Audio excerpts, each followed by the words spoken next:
Cross-Cultural Analysis of Aging in India and the United States by Macy Berg.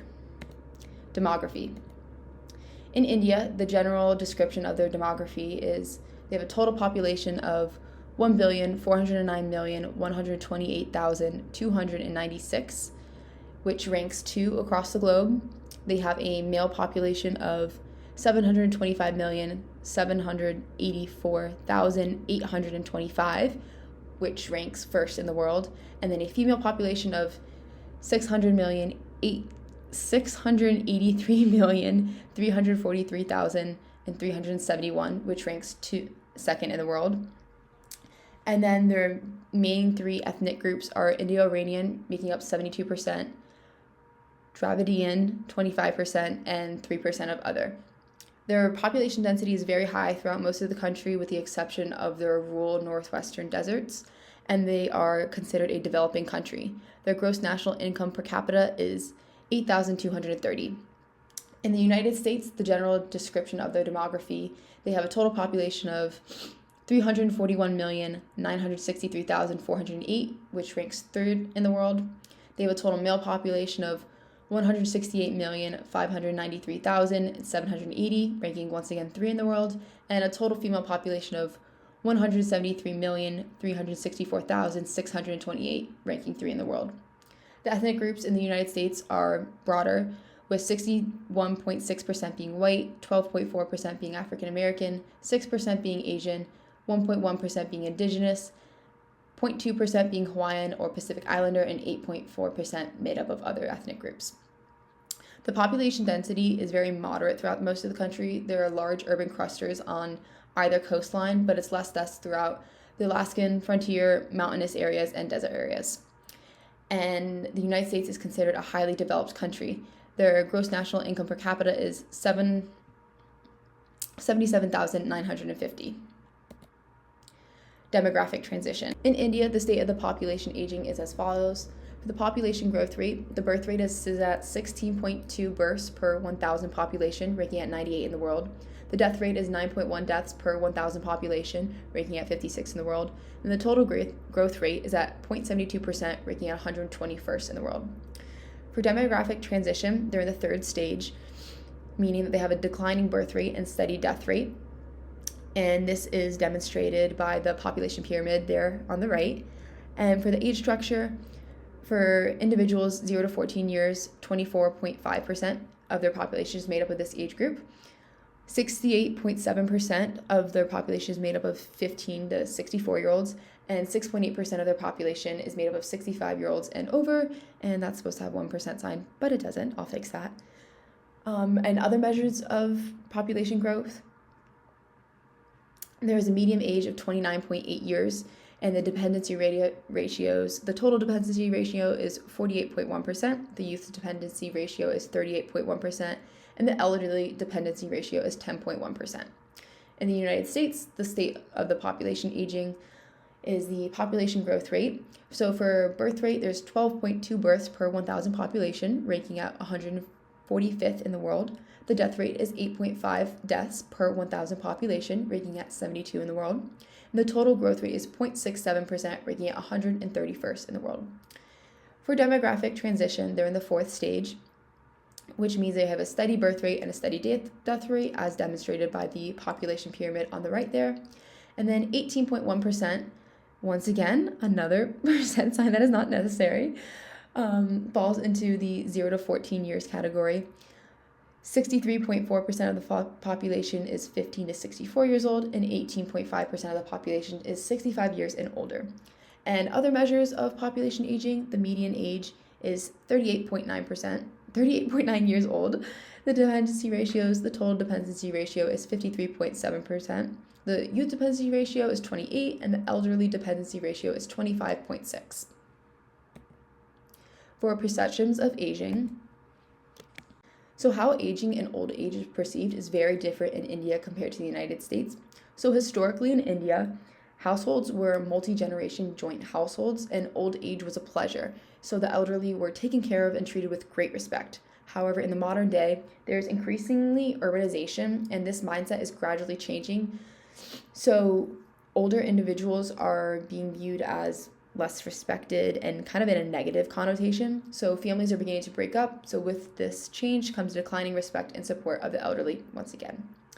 In the US, it's a very diverse country with varied perspectives on aging. So you'll find different perspectives in different households, but to generalize, aging has a negative connotation in the US.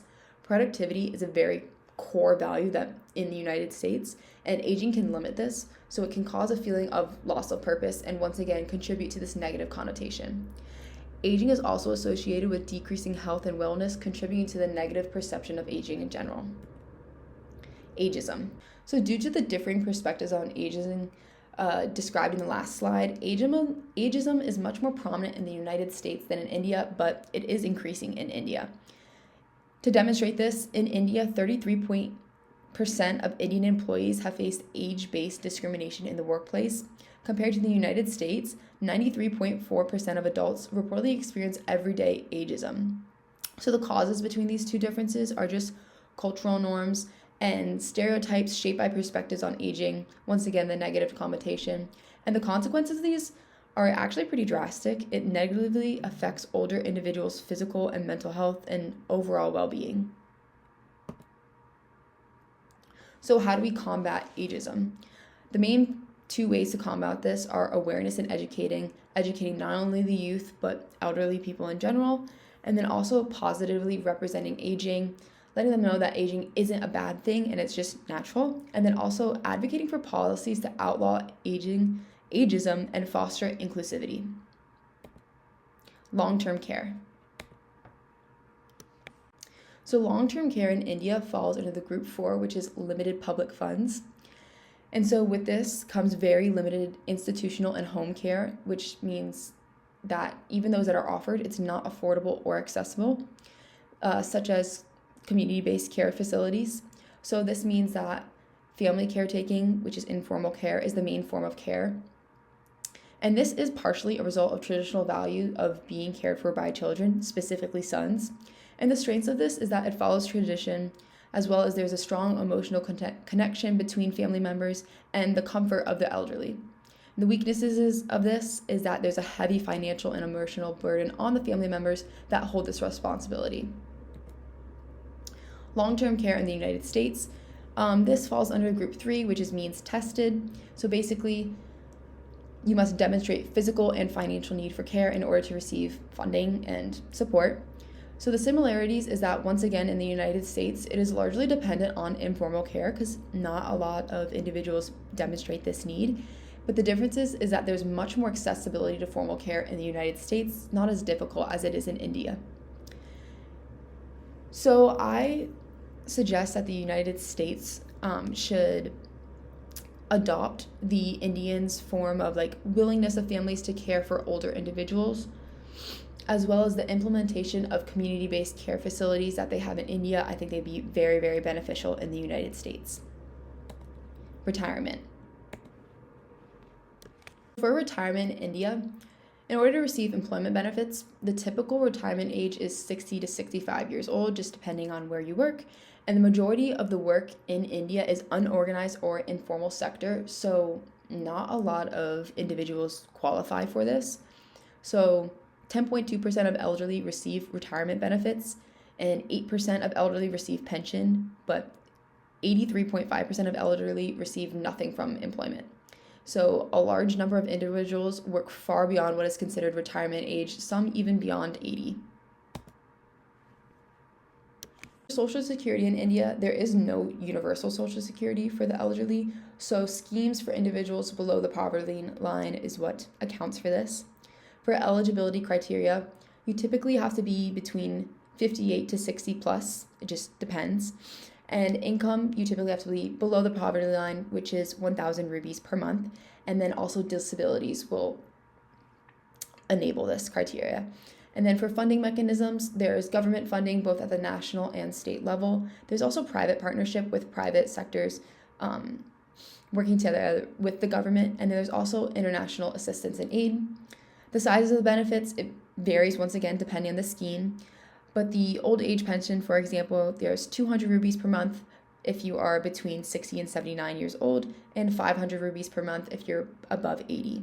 And then for the permanent disability pension, for example, you receive 1,000 rupees per month.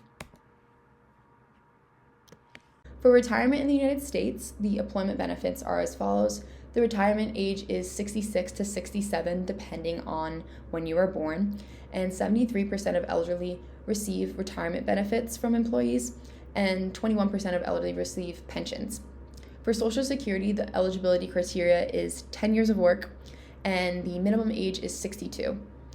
And then a disability can also qualify you for Social Security. And the funding mechanism is payroll tax on both employees and employers. And the max size of the benefit is $3,822 per month.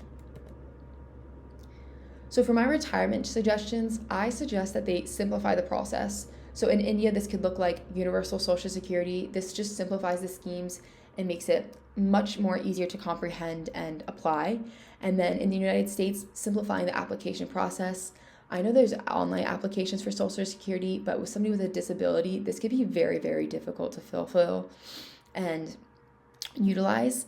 And then I also suggest widespread coverage, so decreasing eligibility requirements, which fosters inclusivity in disabilities and age, and then also increasing the size of the benefits to allow for a higher quality of life in both countries. And then these are all my citations in APA, and then at the bottom of every slide, there was a link to the specific website or PDF used for that specific information. Thank you.